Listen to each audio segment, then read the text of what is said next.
Basic term देखेंगे, okay, उसके बारे में फिर हम स्टार्ट करेंगे किंगडम वगैरह। तो एक सबसे इम्पोर्टेंट बेसिक टर्म होती है जो आप बार बार पढ़ते आते, होमोथर्मल। इसको हम बोलते हैं इंडोथर्मल। इसका सबसे इंपॉर्टेंट नाम है दूसरा एक warm blooded.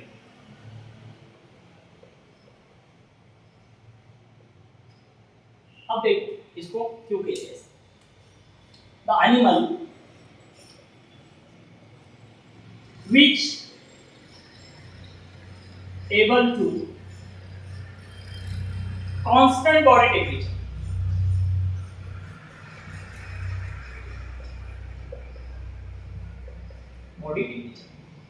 those organisms which are able to constant body temperature, their body temperature does not changes with environmental या ambient temperature। जिनका मतलब body temperature environment के साथ, ambient का मतलब होता है environmental temperature के साथ changes नहीं होता, they are able to constant, okay, इसलिए इसको homothermal या endothermal कहा जाता है। Animal which are able to maintain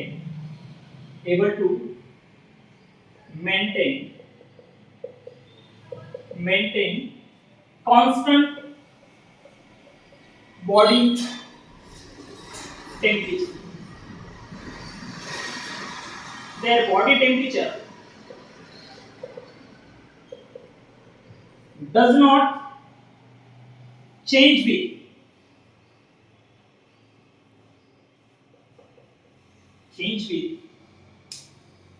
environment temperature।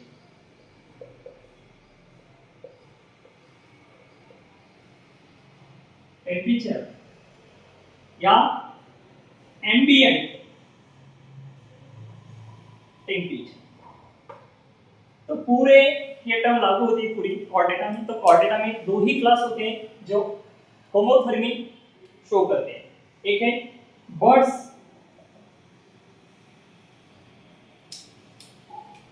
और दूसरा है मैमल्स।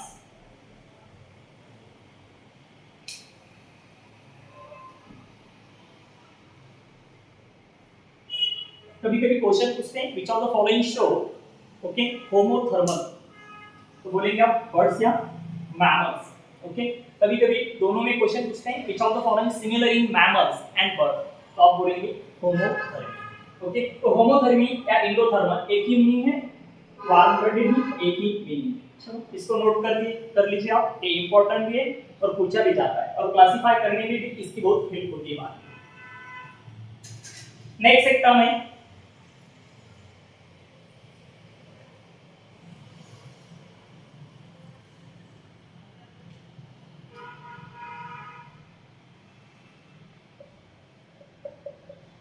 जिसको हम बोलते हैं कोपुलोथर्मल या इक्टोथर्मल या कोल्ड ब्लडेड। एनसीईआरटी में ये दोनों को मेंशन करता है, कोपुलोथर्मल या कोल्ड ब्लडेड को मेंशन करता है। इक्टोथर्मल ये एनसीईआरटी मेंशन नहीं करता लेकिन हायर बुक में लिखा जाता है और इंपॉर्टेंट है। तो इसका मतलब ये होता है कि animal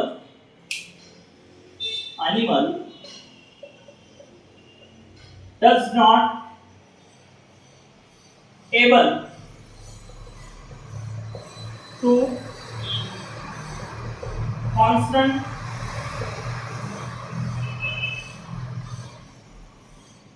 does not able to maintain constant body temperature।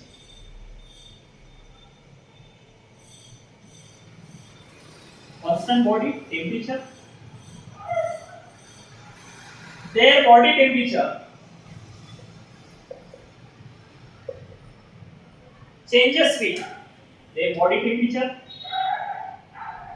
changes with environment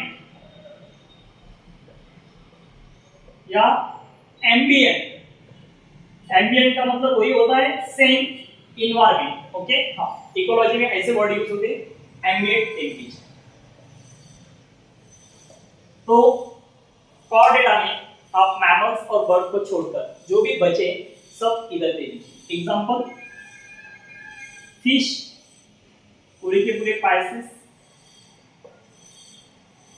amphibia,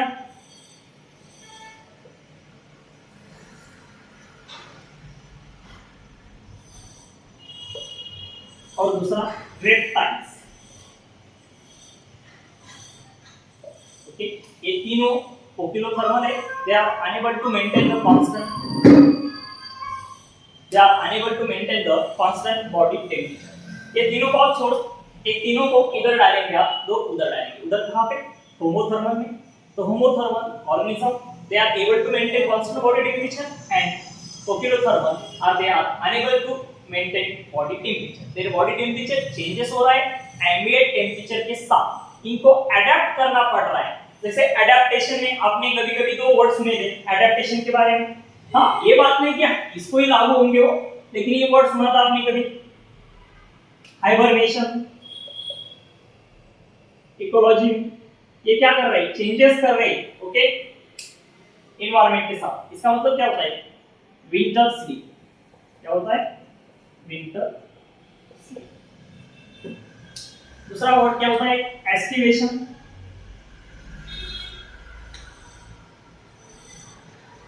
इसको बोलते हैं समर स्लीप। ओके, जैसा फिशेस वगैरह करते हैं एस्टिवेशन, ओके, हाइबरनेशन, बियर वगैरह। तो देखेंगे एस्टिवेशन फिश में पाया जाता है। तो सेम एक एडेप्टेशन है, ओके, जब भी unable to they are does not maintain to constant body temperature, तो क्या करेंगे? अडेप्ट करेंगे एनवायरनमेंट के साथ खुद को चेंज करेंगे, ओके, क्योंकि they are unable to maintain the constant body temperature. इसलिए ऐसी कुछ टर्म पाई जाती है जो इकोलॉजी में भी है, लेकिन ओकिलोथर्मल, इक्टोथर्मल, कोल्ड ब्लडेड सेम ही नाम है और ये तीनों क्लास में पाया जाता है। जो मैंने अभी बताया था आपको, रेप्टिलिया एक बताया था, एम्फीबिया, और दूसरा एक बताया था आपको, ओके, फिश। ओके, ये तीनों क्या है? ओकिलोथर्मल। इसको थोड़ा इंपॉर्टेंट दे दीजिए, कभी कभी क्वेश्चन पूछा जाता है एनिमल एग्जिबिट इनहिबिट, ओके, ऐसा इस तरह कि एनिमल कौन सा एनिमल है जो होमोथर्मी शो कर रहा है, ओके, या बर्ड्स। तो बर्ड्स या मैमल में होमोथर्मी होती है और इधर क्या हो रहा है?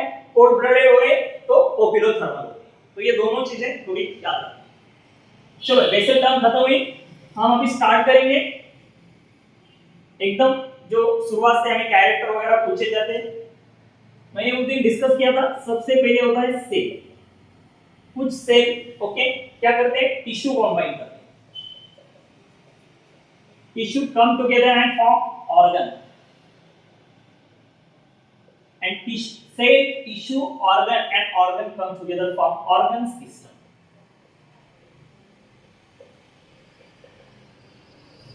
इसकी मैंने आपको एक ट्रिक बताई थी जो याद रखना है। सबसे पहला कौन सा फाइलम आता है? Porifera, okay. सेकेंड क्या आता है? निडेरिया। थर्ड क्या आता है? Ctenophora, okay. फोर्थ क्या आता है? प्लेटीहेलमिन्थस।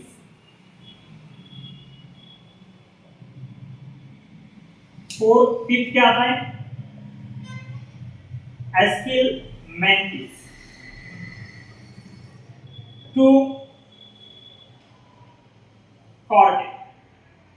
अब देखो लेवल ऑफ ऑर्गेनाइजेशन कैसे लिखेंगे हम। इधर क्या है? पोरीफेरा, फर्स्ट फाइलम है, तो फर्स्ट इसको लेवल ऑफ ऑर्गेनाइजेशन दे दीजिए। पोरीफेरा को बोलेंगे सेलुलर लेवल। सेकंड क्या है? टिश्यू, ये दोनों को दे दीजिए टिश्यू लेवल ऑफ ऑर्गेनाइजेशन।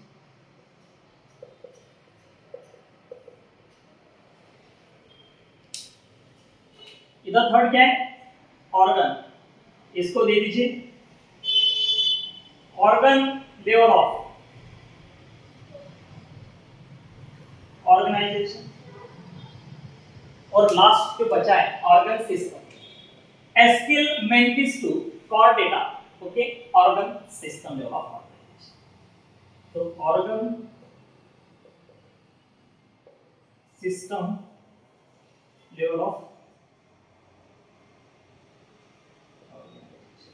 तो आप ये बात आप याद रखिए, फर्स्ट सेलुलर, सेकेंड दोनों के लिए tissue level, third organ level, fourth organ system level of organization. तो कभी-कभी जो भी कैरेक्टर पूछे जाते हैं ना, इसके आधार पर ही पूछे जाते हैं, which of the following, okay, cellular level of organization, correct incorrect करना, तो ये सबसे काम का है। चलो इस पर ज्यादा फोकस कीजिए आप। आज मैंने ये बताया लेवल ऑफ ऑर्गेनाइजेशन, होमोथर्मी, ओके, उसको एंडोथर्मल कहा जाता है, कोकिलोथर्मल जिसको हम कोल्ड ब्लडेड कहते हैं, तो इस पर थोड़ा फोकस कीजिए और एक कैरेक्टर हमें डिफाइन करने के लिए, क्वेश्चन सॉल्व करने के लिए काम में आते हैं। कल से हम नेक्स्ट देखेंगे जो इंपॉर्टेंट है। मैं आपको फिर से बता रहा हूँ कि पूरे के पूरे क्वेश्चन में एनिमल किंगडम से कवर करके दे दूंगा, एक भी क्वेश्चन में ऐसा होगा जो आपका चाहे, ओके, सिर्फ जो भी पॉइंट दिए जा रहे हैं उसका फोकस।